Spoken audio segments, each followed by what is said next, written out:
बघा, अमोल व बबनकडे सरासरी 75 रुपये आहेत.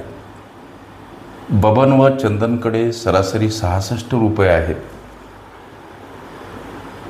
चंदन व अमोलकडे 108 रुपये आहेत. तर बबनकडे किती रुपये आहेत असा प्रश्न सोडवायचा कसा? लेकरांनो, या प्रश्नामध्ये अमोल दर्शवला, अमोल, बबन आणि चंदन.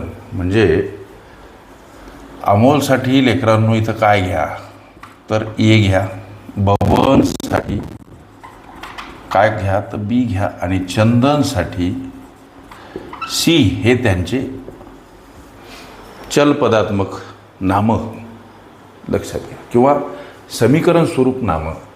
अमोल बबन यांच्याकडे सरासरी 75 रुपये, म्हणजे ए अमोल, बी बबन, सरासरी 75, म्हणून 75ला 2 गुणा 150 रुपये आहेत या दोघाकडं. सरासरी गुणिला एकूण संख्या बराबर एकूण संख्यांची बेरीज असते. दोघाकडं सरासरी 75 रुपये, म्हणून 75 गुणिला 2, सरासरी गुणिला एकूण संख्या बराबर एकूण संख्यांची बेरीज असते. म्हणजे याचा अर्थ असा, ए अधिक बी बराबर 150 हे समीकरण 1 तयार होते. पुढं गणितमध्ये बबन चंदन यांच्याकडे सरासरी 66 रुपये. याचा अर्थ बी अधिक सी म्हणजे चंदन यांच्याकडं सरासरी 66 रुपये. याचा अर्थ असा, बी अधिक सी बराबर 66 गुणिला 2 132 हे समीकरण 2 तयार झालं. आणि चंदन अमोलकडे 108 रुपये आहेत. म्हणजे सी अधिक ए यांच्याकडे असलेले हे 108 समीकरण 3. हे समीकरण 1, हे समीकरण 2, समीकरण 3. करायचं काय याच्यात कुटाणा? लेकरांनो, समीकरण 1 मधून समीकरण 2 वजा करा. हे आम्हाला निहाळता आलं पाहिजे. समीकरण 1 वजा समीकरण 2. समीकरण 1 मधूनच समीकरण 2 का वजा करायचं? तर हे समीकरण 1 समीकरण 2 पेक्षा काय आहे? तुलनेनं मोठे आहे, म्हणून ही वजाबाकी. समीकरण 1 आहे ए अधिक बी बराबर 150, हे इथं मांडलं 1. याच्यामधून समीकरण 2 बी अधिक सी वजा करायचं. समीकरण 2 आहे बी अधिक सी बराबर 132, यांची वजाबाकी. मोठा असेल त्यामधून लहान समीकरण वजा. इथं वजा चिन्ह वजा करायचं, म्हणून इथं सुद्धा वजा चिन्ह, इथं सुद्धा वजा चिन्ह. लेकरांनो, एक पद अधिक एक पद वजा, एक संख्या अधिक एक संख्या वजा, आणि ती पदं किंवा त्या संख्या जेव्हा सारख्या असतात तेव्हा त्या दोन्हीही पदांचा संख्यांचा लोप होतो. ह्या काही गुणधर्माच्या गोष्टी पक्क्या लक्षात ठेवा. आता इथं ए उरला, मोठ्या संख्येतून आपण इकडं ही लहान संख्या वजा करालो. पहिल्या समीकरणातून हे दुसरं समीकरण आम्ही वजा करालो, म्हणून प्रारंभी ए. आता इथं काय उरलं? खाली वजा चिन्ह, आणि हे सी. वजाबाकी करायची, म्हणजे ही वजाबाकी किती? तर 18. हे 4थं नवीन मात्र आम्हाला हे समीकरण प्राप्त झालं. मग आता पुढं काय करायचं? गोष्टी लक्षात घ्या. हे नवीन 4थं समीकरण आणि हे 3रं समीकरण यांची बेरीज करायची. समीकरण 3 आणि समीकरण 4 नवीन सापडलेलं, यांची बेरीज करा. हे कुठं तुम्हाला जमावा. समीकरण 3 काय आहे? तर सी अधिक ए. किती आहे सी अधिक ए? 108. समीकरण 3 सर. समीकरण 4 कोणतं? हे ए वजा सी, ए वजा सी, आणि काय आहे?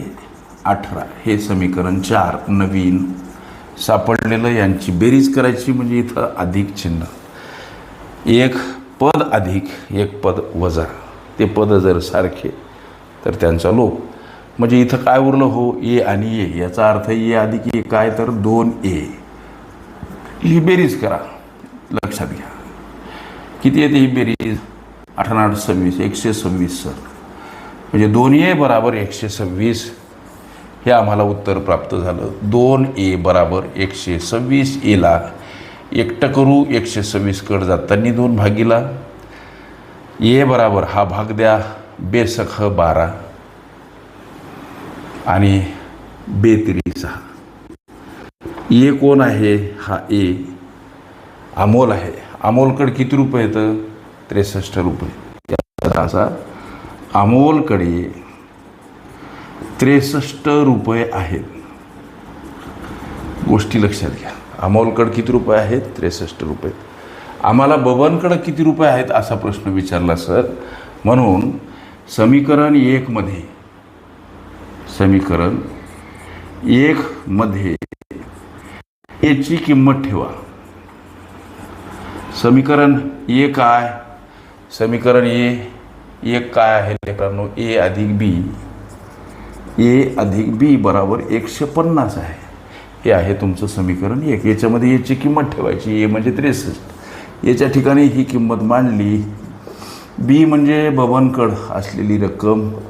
आता बीला एकटं करा. 150 कड जाताना 63 वजा स्वरूपात का दर्शवायचे हा प्रश्न. संख्या परस्पर विरुद्ध बाजूने जाताना एखाद्या पदासोबत अधिक असेल, वजा असेल, अधिक गुणिला असेल, भागीला असेल, गुणिला अंशस्थानी असेल, छेदस्थानी असेल, अंशस्थानी मांडावीच लागते.